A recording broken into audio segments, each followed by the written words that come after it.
Ajnantimirandasya Gyananjana Salakaya Chaksun Militam Yena Tasmai Shri Gurave Namaha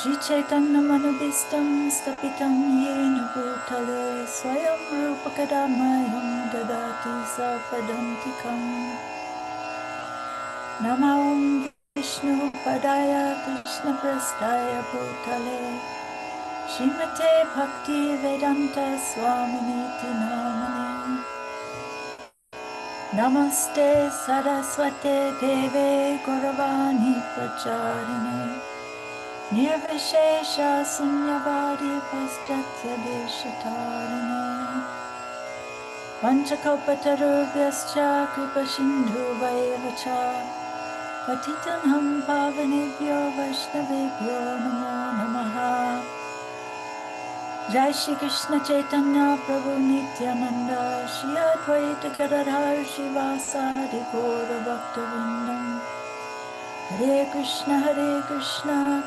Krishna Hare Hare Hare Rama Rama Rama Hare Hare. I'm going to add one prayer here. This Lord, this is a departure night. Talk about Lord Chaitanya. So here's a beautiful prayer to Lord Chaitanya. Nanda Lila Maya Vigrahaya Hemabhya Divya Shavi Sundaraya Tasmai Mahaprema Rasa Pradaya Chaitanya Chandraya Namo Namaste. O Lord Chaitanya Chandra, O Lord whose form is full of blissful pastimes, O Lord whose complexion is as splendid as gold, O Lord who gives in charity the nectar of pure love for Lord Krishna, I offer my respectful obeisances unto you. I offer my respectful obeisances to you. Welcome, everyone. Thank you for joining.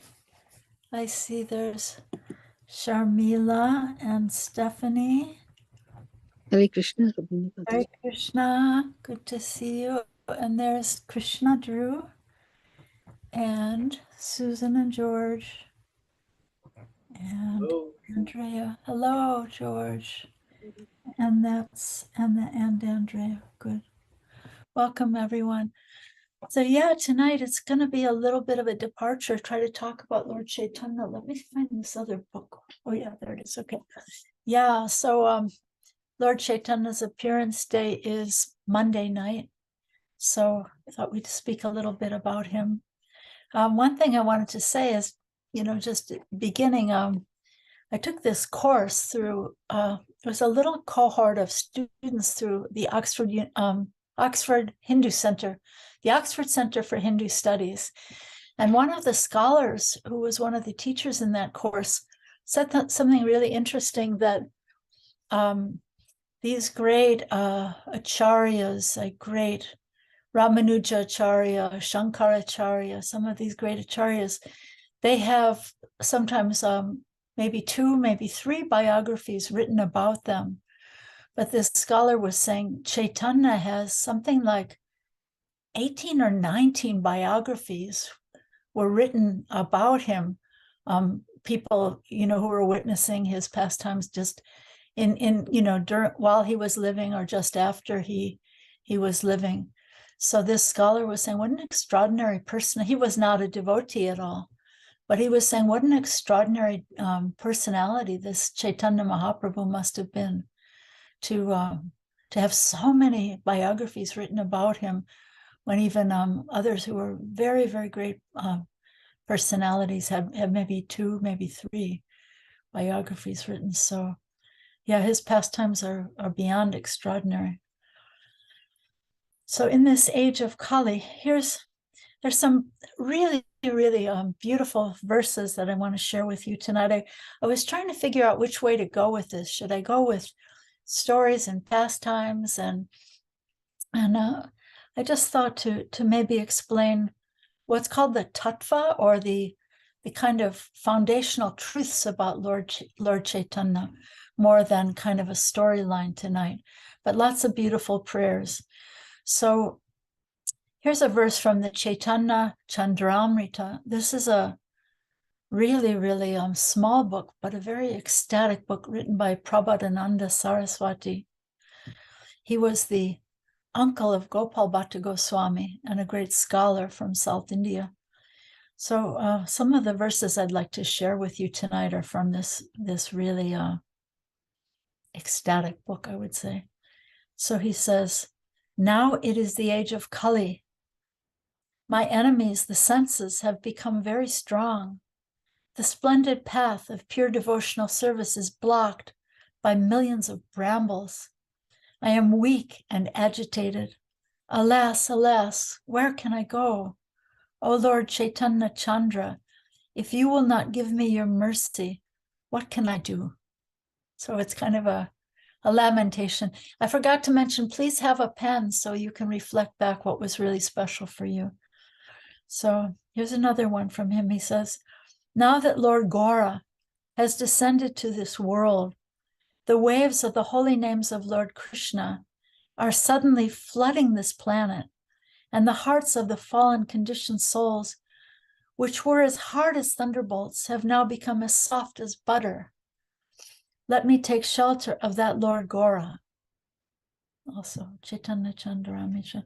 Now here's one. These are some foundational truths, very beginning verses of the Chaitanya Charitamrita, which Prabhupada translated and commented on in 17 volumes. So it's a vast work, and the commentaries are also vast.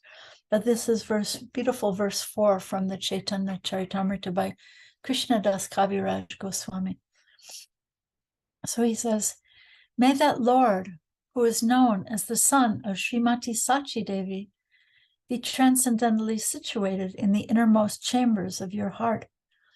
Resplendent with the radiance of molten gold, he has appeared in the age of Kali by his causeless mercy to bestow what no incarnation ever offered before, the most sublime and radiant spiritual knowledge of the mellow taste of his service." And then here's the very next verse. "The loving affairs of Sri Radha and Krishna are transcendental manifestations of the Lord's internal pleasure-giving potency. Although Radha and Krishna are one in their identity, they separated themselves eternally. Now these two transcendental identities have again united in the form of Sri Krishna Chaitanya. I bow down to him who has manifested himself with the sentiment and complexion of Srimati Radharani, although he is Krishna himself." So those are some very important verses from the Chaitanya Charitamrita. And so the idea is that, as we hear often, God is one, Krishna is one, but to enjoy these pleasure pastimes, he expands into two, into Radha and Krishna. And then he sees that Sri Radha's love is so much greater than his own, that the love that she's tasting is so much greater than the love that he's tasting. So here's the next verse. "In order to understand the greatness of Radharani's love, the wonderful qualities in him that she alone relishes through her love, and the happiness she feels when she realizes the sweetness of his love, the Supreme Lord Hari, or Krishna, endowed with her emotions, appears from the womb of Srimati Sachi Devi, who is the mother of Lord Chaitanya, just as the moon appears from the ocean." So that's kind of a way of describing that he's not taking like a material birth, but just as the moon rises from the ocean, he appeared. So then it's described in the Chaitanya Charitamrita that Lord Chaitanya appeared with two distinct purposes. And one is considered to be external, but it's not really very external at all. And that is to spread the Yuga Dharma. So the Yuga, what's the Yuga? The Yuga is, we're in Kali Yuga right now. So the Yuga Dharma means the method of self-realization, God realization for this particular age. and that is the chanting of the holy name, the chanting of Krishna's holy name. So yeah, oh, Haribol, Lavan. Nice to see you, Lavan, joining from Washington State. Great. So yeah, so Krishna, Lord Chaitanya appeared with these two purposes, this one external one, so-called external, which is to share the chanting of the holy names. So in previous ages, it's described in the Shastra or scriptures that people had much longer lifespans and they could meditate for very, very long, concentrated amounts of time. And so that was the method for the Satya Yuga. And then the Treta Yuga, there were offerings of sacrifice.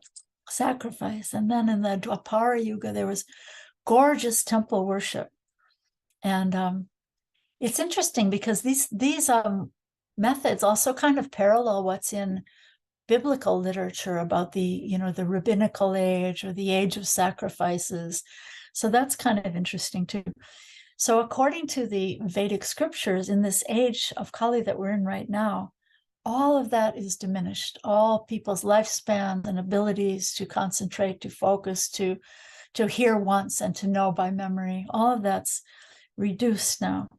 And so this, what's considered the easiest, sweetest method, this chanting of the holy name, is given for the age of Kali.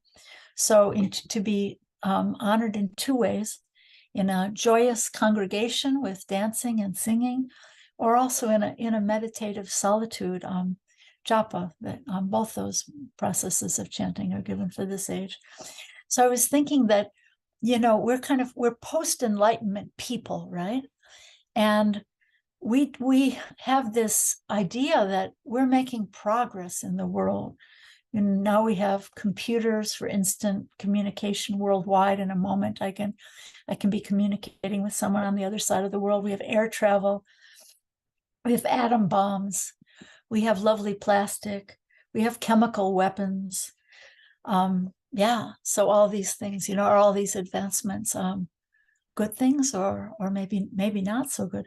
So in the Vedic thinking, this is all a bit of a decline, actually.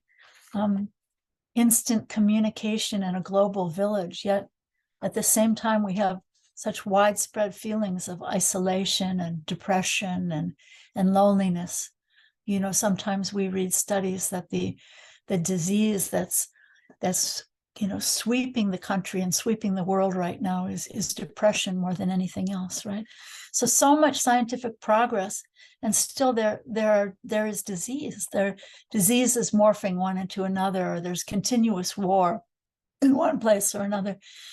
So, I believe we've kind of lost the sense of simple living and lost an ability for deep introspection. I mean, these are generalizations, but loss of a knowledge of self, and there's just mass consumerism that drives us. I've got to have a new this and a bigger that, and so Lord Chaitanya has given this holy name as the remedy. It's a highly recommended medicine that's prescribed by great realized doctors of the soul.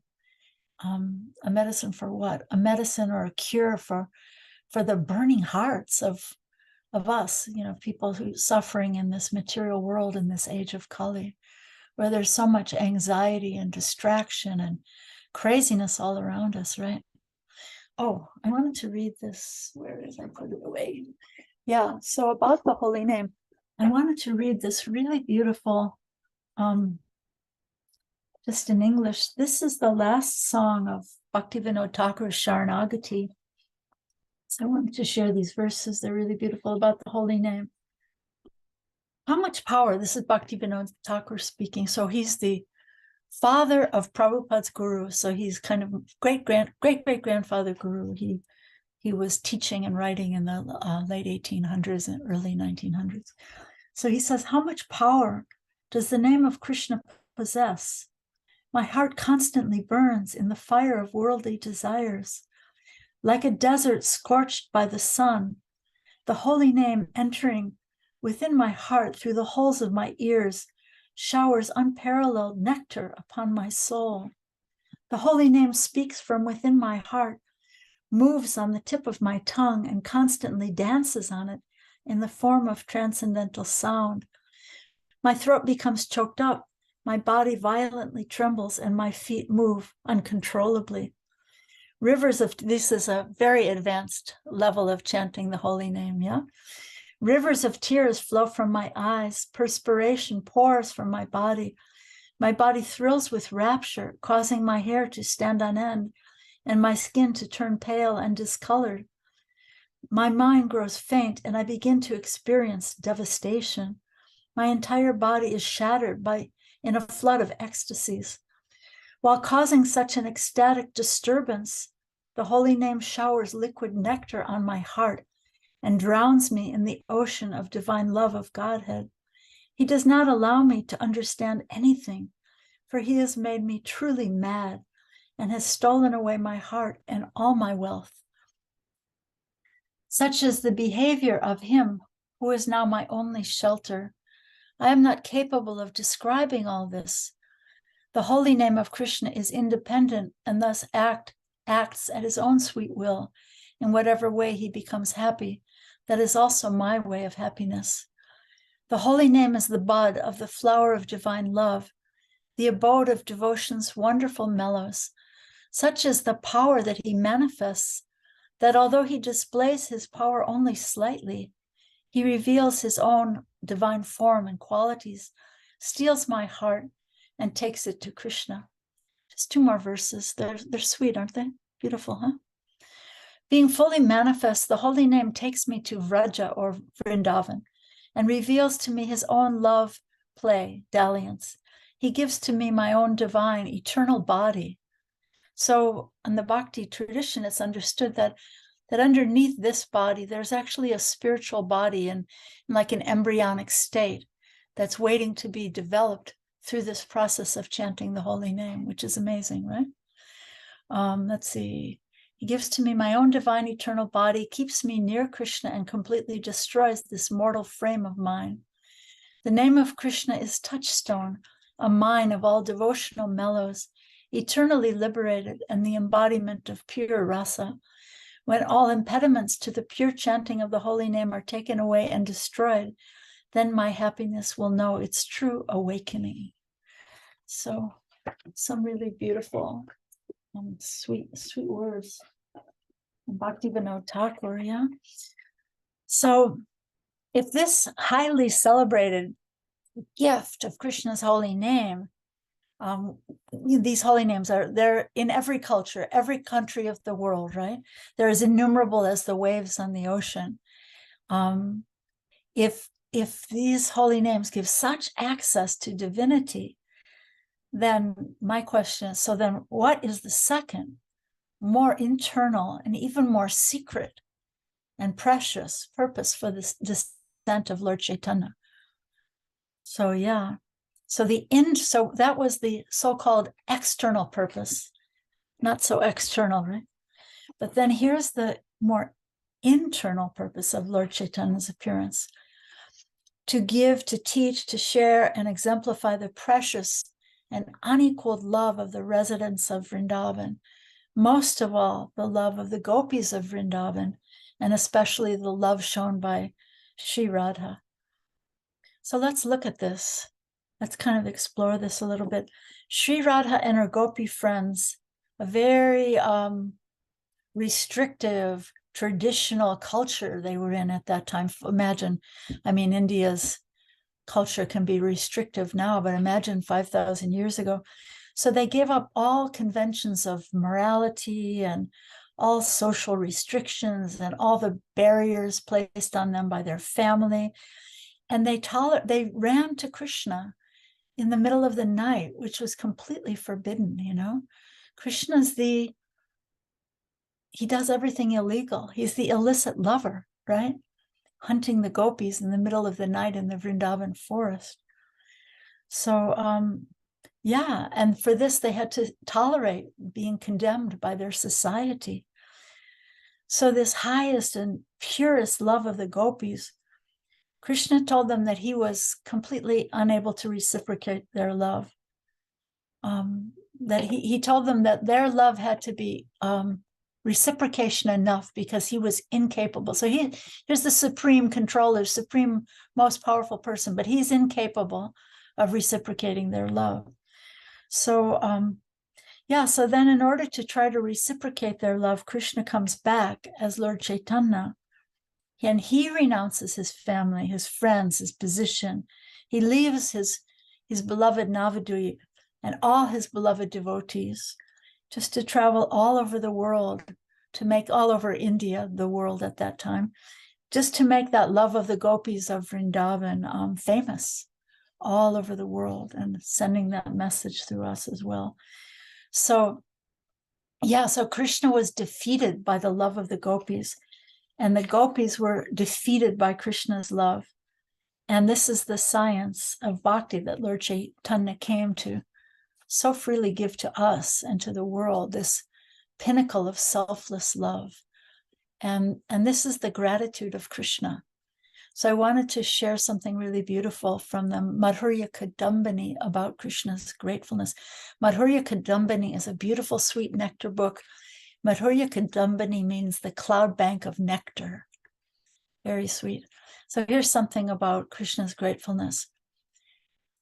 The quality of gratefulness, which in Sanskrit is called kritagyata,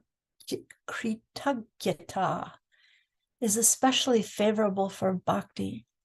For Bhakti Devi does not appear. So once Prabhupada wrote me in a letter, actually, that because I asked him, who is Bhakti Devi? And he wrote me back that Bhakti Devi is an expansion of Radharani. So the process of bhakti itself is a goddess who's an expanded form from Radharani. So he says here, Bhakti Devi does not appear in an ungrateful heart. Sri Bhagavan himself, which means God himself, is thoroughly imbued with the quality of gratitude. Bhagavan gives his very self as charity when the devotee makes a simple offering of tulsi and water. So remember, like a couple weeks ago, we were talking about Putana. So here he says, when the evil sorceress Putana simply imitated the mood of a mother, Bhagavan, or Krishna, made her life successful by instating her in the exalted position of his own nursemaid in Goloka, which is Krishna's planet in the spiritual world. So gratefulness is truly the testimony of an elevated person's greatness. So someone who is great will be grateful, right? Testimony of an elevated person's greatness, and ungratefulness is the testimony of a lowly person's worthlessness. To whatever extent a person has become truly elevated, gratitude will be found residing in his heart. Bhakti Devi will never appear in a small-hearted person devoid of gratitude. I really love that quote so much. So going on, maybe you all are aware, Lord Chaitanya, he was known in his youth as a brilliant scholar, but his followers wrote hundreds of thousands of Sanskrit verses. Jiva Goswami, Rupa Goswami, Sanatana Goswami, all of them. But Lord Chaitanya himself only left 8 verses of his own writing, which is amazing in itself. And those 8 verses are considered to be the perfection of prayer. So of those 8 verses, in the last two, he's really speaking in the voice of Radharani. And in the second to last one, he's talking about love and separation. So this is really high stuff. So everybody hang on to your seatbelts if you have a seatbelt. Yeah. So, I have to give the example that, did you ever, sometimes, like I'm speaking about things that are beyond my realization, which is not to be done actually. But it's kind of like sometimes if you have to put something on a high shelf that's above your height, you have to reach up above yourself to put something up higher. So I would say that's what I'm trying to do right now. So please forgive me for speaking about something that I actually have no business speaking about. So here, this is the second to last of the 8 verses. In the voice, Lord Chaitanya speaking in the voice of Radharani. He says, or we could say she says, "O Govinda, which is a name for Krishna. Feeling your separation, I am considering a moment to be like a millennium. Tears are falling from my eyes like torrents of rain, and I see the entire world to be void. So this is, it sounds like a type of misery, but it's actually one of the highest forms of ecstasy for a devotee, feeling separation, because Krishna is considered to be absolute. So missing him is also a form, that separation or his absence is also a form of him. So very inconceivable, right? So then the next verse, he speaks in the mood of love and union. He says, or you could say she says, let Krishna tightly embrace this maidservant who has fallen at his lotus feet. Let him trample me or break my heart by never being visible to me. He is a debauchee after all. Imagine the height of love, calling God a debauchee, right? He's a debauchee after all and can do whatever he likes, but he is still no one other than the worshipful Lord of my heart. I am a maidservant at the lotus feet of Krishna. He is the embodiment of transcendental happiness and mellows. If he likes, he can tightly embrace me and make me feel oneness with him, or by not giving me his audience, he may corrode my body and mind. Nevertheless, it is he who is the Lord of my life. So yeah, in the Caitanya Charitamrita, it's described that Lord Chaitanya is the tree of love of God, or pure loving devotional service. He's also the gardener, and he's also the enjoyer of the fruits of bhakti. And he's just like really sharing those fruits, sweet fruits with us, to taste those sweet fruits along with him and to help him share them with others. So these are these really precious gifts of Lord Chaitanya. First of all, this most merciful, accessible form of Krishna, his holy name, his own holy name, which is not different from him, which is the same as the divine couple. See this picture? This is my favorite picture, Radha and Krishna. Can you see? So this is Radha and Krishna embracing. The two become one, right? And this is considered to be a picture of the holy name, actually. This is the holy name, the divine couple embracing each other. The holy name is just 3 words. It's 2 names of Krishna and 1 name of Radha. Hare is Radha, right? So, So this most accessible form of Krishna, his own holy name, which is in fact the divine couple, Radha and Krishna themselves. And second of all, this gift is the most rare unalloyed love of the second gift that I was talking about. So the 2 secrets, right? The 2 reasons for his descent: to give the holy name, and second of all, to give this most rare unalloyed love of Sri Radha and the gopis of Vrindavan. So these are the 2 purposes for the appearance of Lord Chaitanya. So I was just thinking about myself, and I was thinking to admonish myself and maybe throw this out to everyone, that let's not cheat ourselves by pursuing lesser goals in our lives when these treasures are being gifted to us so freely. Something to think about, right? So here's what one poet said. He says, this is really in a mood of ecstatic love. I am cheated. I am cheated. I am cheated. Of this there is no doubt. Although Lord Gora has plunged the entire world in a flood of love of Krishna, I have not been touched by even a single drop. Then he says, although the rising ocean of Lord Gaurachandra's mercy has flooded the entire world, I am so unfortunate that not even a single drop has fallen on me. How has this amazing calamity happened? And this next verse. Lord Chaitanya does not consider whether a person is qualified or not. He does not see who is his own and who is an outsider. He does not consider who should receive it and who should not. He does not even consider whether it's a proper time or not.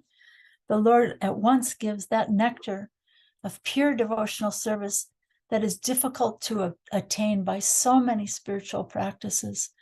That Supreme Personality of Godhead, Lord Gora Hari, is my only shelter. And then here's a few more verses, just a couple more verses that I want to share because they're so ecstatic.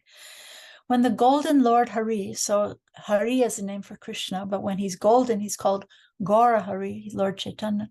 When that golden Lord Hari appeared in this world, his glory flooded the world with the nectar of pure love of Krishna. And there was tumultuous chanting of the holy names of Lord Hari. Oh, will that sweet time ever come again? The fortunate town of Navadvip remains on the earth. The seashore remains. The city of Jagannath Puri remains. The holy names of Lord Krishna remain. Alas, alas, I do not see anywhere the same kind of festival of pure love for Lord Hari. O Lord Chaitanya, O ocean of mercy, will I ever see your transcendental glory again? So these are just a few drops of sweetness that I wanted to share. Thank you so much.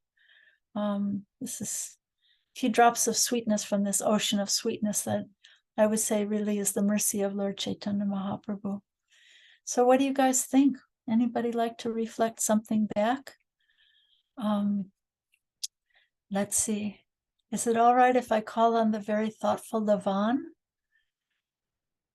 who looks like she's in meditation? Would that be all right? Oh, that's too high praise. That's more sleepy look. That's the sleepy look. Very well, everybody. Thank you, Rukmini. Thank you. That was really lovely.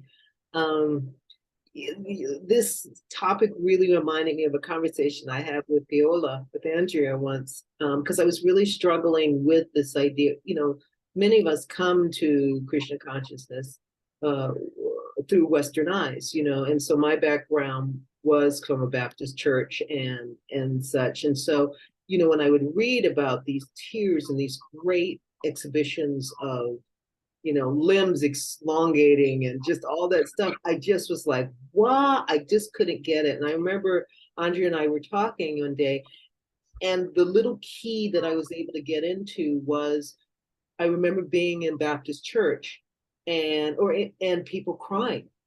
You know, that moment of them just crying like, Jesus is so good. Jesus is so good. You know, and the tears are pouring down their faces, or they start dancing. You're like, you know, that sort of energy. And I was like, oh, now I don't know, you know, but for me, that was the connection of like, oh, that's what that love can look like. That love looked like then, you know, kind of the hairs on arms, exactly, yeah, hairs on arms and stuff. But it was like that.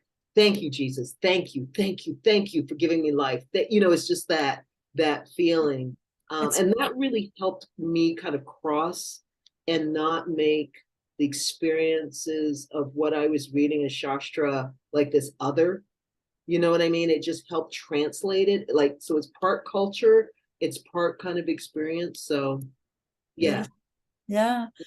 Well, you know, in fact, you know, we read about these ecstasies, but we're, you know, on the path of bhakti, we're meant to have an experience. It's not just supposed to be something we read that someone else has experienced, but we're actually it's supposed to, Bhagavad Gita says, pratyaksha vagamam dharmam, directly experienced by realization, direct experience by realization. So that's, you know, up on the higher shelf that we're meant to, you know, go toward. So thank you. That was very beautiful. Thank you so much. So true. Who would you like to tag, Yvonne?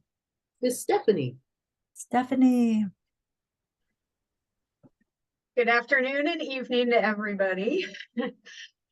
So kind of following up on what Yvonne had to say, just kind of the dancing and singing aspects have really touched home for me the last 8 weeks by being introduced to the temple, because my way of experiencing bhakti for 6.5 years was more the calm, chill, we're going to get into that meditative space. And it was really this draw internally of, no, I want to express the joy that Krishna brings to my life. And that just had not been expressed until I was able to break free and enjoy being at the temple. And it's been so transformative and filled my heart with such joy that I can spread out to others. I'm much more relaxed and peaceful because I do have that opportunity to dance and sing with abandon now and offer back the gratitude to Krishna that he fully deserves for bringing me on this path. Wow, so beautiful. Wow. Yay. Beautiful, beautiful. So beautiful. Thank you so much, Steph. That was really beautiful. Who would you like to tag? I'm going to tag Sharmila. There you go, Sharmila. Thank you so much, Hare Krishna, and my obeisances to everyone. Again, beautiful class on all the pastimes of Sri Chaitanya Mahaprabhu. My obeisances to him. One thing I really liked as Rukmini Mataji was saying is that Bhakti Devi does not appear in an ungrateful heart. That I think is it's so true. I mean, it's really profound. I think it's I don't even know. It's like at so many levels. It's a very deep concept, and I think we should be eternally grateful. But I think everyone should experience that, and I truly hope this is something that everyone can reflect upon. It's a very deep concept. Hare Krishna. Hare Krishna, that was very beautiful. Thank you for reflecting that back. Thank you, Sharmila. I'd like to Andrea Mataji, because she always gets to go last. I want to hear. Trip her up here. Okay. Switching it up, right? Since we're talking about dancing, I just like Hare Krishna, Sharmila. Thank you so much. And thank you, Yvonne and Stephanie, for your shares. I wrote in the chat, but I just wanted to say it aloud as well, that Stephanie's share made me think, I want to dance with you in Kirtan one day. And then I was like, oh, that's right, we're going to Costa Rica together. So that might actually happen. So the idea of that, it just fills my heart with such joy. And I actually wrote down your quote, and I hope it's okay, Stephanie. I wanted to share it again, I want to express the joy that Krishna brings to my life. And I just feel like that is so perfectly connected to what Lavan was talking about. And I remember us having that conversation. We've had the conversation multiple times, because I myself I was raised Catholic, wasn't raised in the gospel tradition. However, I did hear it, and I always connected very strongly to it. I just felt like the emotion was just so strong. The bhava, right? It like really felt like that, right? The emotion and the feeling. And the other day, Paul and I are one of our neighbors. She's I think she's Baptist, and she loves on Sundays. Her service to the community on Sundays, her seva, is that for a couple of hours she'll sit in her garage with the door open, playing gospel music. Oh wow! And we walk by with the girls with our puppies, and the other day, like, we always wave at her, and we're like, evening, Miss Willetta, and she's like, evening, Paul, and it's just, I love it. And then the other night, it was just the other Sunday, there was this song, I don't even remember the words, but it was just so moving that I couldn't help it, and I started going like this, and she got it. Like, it wasn't like she knew I wasn't mocking or anything. Like, I was like feeling, and she was like, that's right, sometimes you just have to praise. And I was like, that's right, Miss Willetta. I said, that's right. And it was so amazing. We were both speaking from the heart and speaking about the Lord. And even though we're coming from different traditions, it didn't matter. Wow. So yeah, I didn't think I was going to share that story, but it just felt very relevant to what we were all talking about. So thank you so much, everyone, for bringing that up and having me remember that. So in the spirit of joy, I would like to call upon the beautiful duo of Susan and George, please.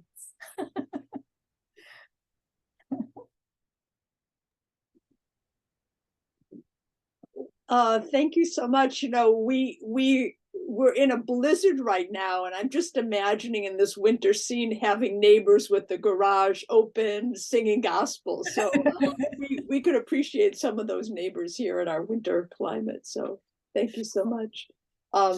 You know, just something really simple. Speaking about Caitanya, the external purpose coming to share the holy name, and then the internal purpose to just share the love of Shri Radha, Radharani. You know, I just love the simplicity of that, but it's just so deep. And just that sharing that Sharmila remarked about, that Bhakti Devi's expansion of Radharani, but never appears in a small-minded person devoid of gratitude.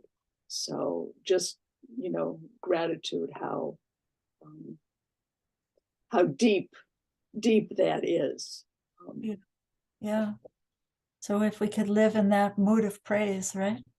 So beautiful. So beautiful. Thank you, Susan. Very beautiful. I'm glad that you all got it, you know? And George, what do you think of all of this?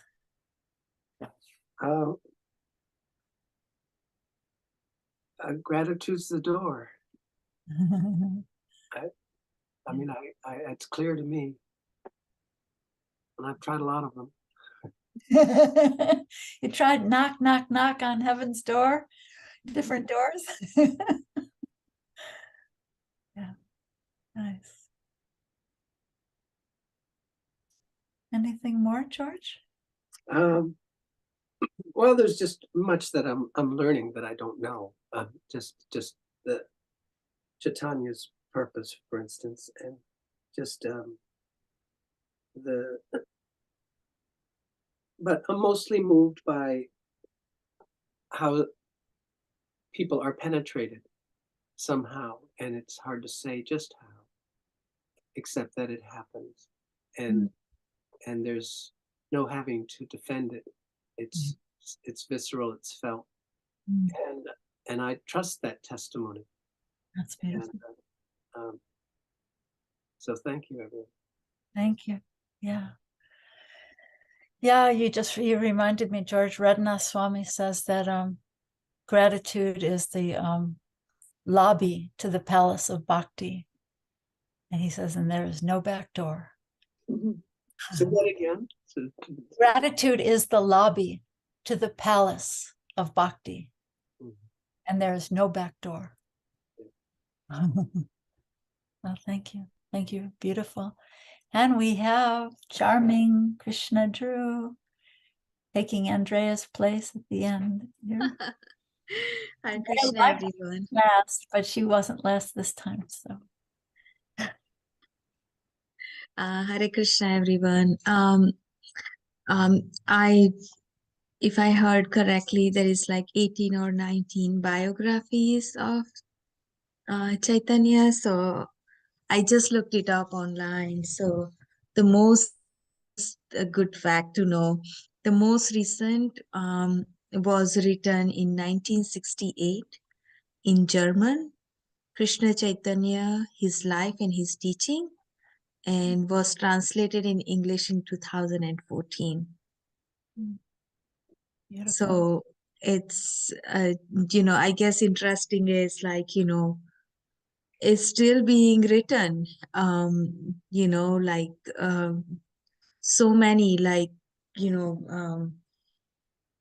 Bhakti Vinod Thakur, of course, we know Chaitanya Charitamrit and Chaitanya Bhagavat, but it's still continuing.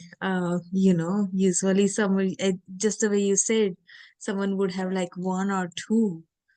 This is just continuing, so that shows like how much he brought, that we are still grasping our, we are still trying to grasp it with our mind and try to understand. And yeah.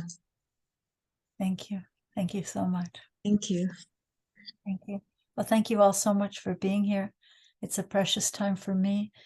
And next Wednesday, March 8th, if you get a chance, go to, if you have a temple nearby, Monday night is Lord Chaitanya's appearance day. That'll be a nice festival. You can dance with your arms up in the air, right? And then if you're not near a temple, you can celebrate at home. You can remember him or read about him or something. So then, yeah, our next Wednesday, March 8th, we're going to talk about the next chapter 8, the vision of the universal form. So that's also a beautiful chapter of Krishna's pastime with his dear mother Yasoda. Comes as Mother Sachi Devi when Krishna appears as Lord Chaitanya, she comes as Mother Sachi Devi. So thank you all for being here. Precious time. Levan, you had a question? Yeah, great. Love your questions. Love your introspections. Anything you want to share. It's good. No, so one of the things, like, I was wondering if you could shed some light. Two questions. One of them is on gratitude, because I have to say, when I hear that word, I kind of get into the Peanuts wah, wah, wah, wah, wah, wah, wah, sound a little bit. And I turn into like a 5-year-old, like, I'm grateful for my shoes. I'm grateful for my house. So I guess I'm kind of asking for, I would love your reflections and anybody else's reflections on a more holistic concept of gratitude, you know? And then the second question is, could you, in Corinthians, when it talks about love is patient, love is kind, and it talks about the qualities of love. And for me, like, that was my doorway into Radharani, who was like, that was the doorway. And I just wanted to kind of like, just ask, is that a kind of correct reasoning, or like, I know that's just a door to get to her, but then like what, there's more there that I feel like it has to do with Lord Chaitanya and that stuff. Okay. Thank you so much. I love hanging out with you, Levan. Well, first of all, about the gratitude, I mean, yeah, I know what you mean, because it can be so, can sound so trite, and I've heard it a million times, right? But if we can be grateful for unknown blessings that are on the way, or grateful, and be surprised, like I just love the idea. I think I mentioned this last week, that I've been praying in the morning, please let me live this day with a sense of wonder. So, I think, yeah, if we can be grateful for those unknown blessings that may be on their way, or even the tiny things that we take for granted, because I think that's part of our problem as so-called sophisticated mature adults, that we don't see in the mood of a child anymore. A child can be so delighted by the beautiful bug, right? Or a lovely mud puddle, or, something like that. But as adults, we have to be all, I've seen it, I've done it, we're all so jaded and so entitled. And that it takes us out of the energy field of gratitude. When we're in that entitled mood, we step out of that energy field. So to try to see with the eyes of a child, to become so simple, so grateful, and to try to see things that I see every day as though I've never seen them before. And that's actually in Vrindavan, when we read these pastimes of Krishna, they're seeing these pastimes sometimes they happen again and again, but they're seeing it each time as though they've never seen it before. So that's the mood of the spiritual world, and it's the mood of, I think it's the mood of divinity. It's the eyes of a child, and I hope that's helpful. And then what you were asking about the beautiful prayers of St. Paul and Corinthians, I love those prayers. And yeah, love is patient, love is kind, the love, faith, hope, and love, of the three of these, the greatest is love, right? But then I think when we see these ecstatic forms, platforms of love that go so much deeper and higher, sometimes the devotees are not patient, like Radharani. Sometimes, she's calling him a debauch, right? She's saying, what kind of a lover are you? You just turn your back on me. So sometimes And that kind of mood is called man, or the mood of anger. A very, very elevated devotee can sometimes have that mood that's not patient, it's not kind, but it's deeply loving beyond all rules and regulations. So that's what we have to look forward to. I mean, actually in Vrindavan, there are two groups of gopis. One, they're called the right-wing gopis, and then there are left-wing gopis. The left-wing gopis that's Radharani's group. They're more impatient and more, like her best friend Lalita saying, telling her, why are you playing so easy? You know he's a cheater. He's a liar. Play a little hard to get. So this is the mood of the left-wing gopis. So, I'm sure St. Paul has many deep realizations as well. So, but many moods of love, right? So I hope that's a little bit helpful. Thank you. Thank you. Mother Teresa, not Mother Teresa, Saint Teresa of Avila. Can I share one story before we? Okay, I love her so much. So there's this one story. Who knows if it's real, but they say she was going to open a convent and she had all her supplies on a barge, everything tied up on a barge going down the river to some new town where she was going to open a new convent. And there was a terrible storm. And the ropes broke, and everything she needed for this new convent just fell in the river and went floating away. And she got really, really mad. And she heard this voice that said, this is the way I treat my friends. And then she was so feisty. She just like retorted right back. She said, well, then no wonder you have so few of them. So she was a little bit of a left-wing sister. So on that note, thank you all so much. Look forward to seeing you next week. I hope you all can be there next Wednesday night. Hare Krishna. Thank you for your beautiful introspections, Lavan. Great to have you.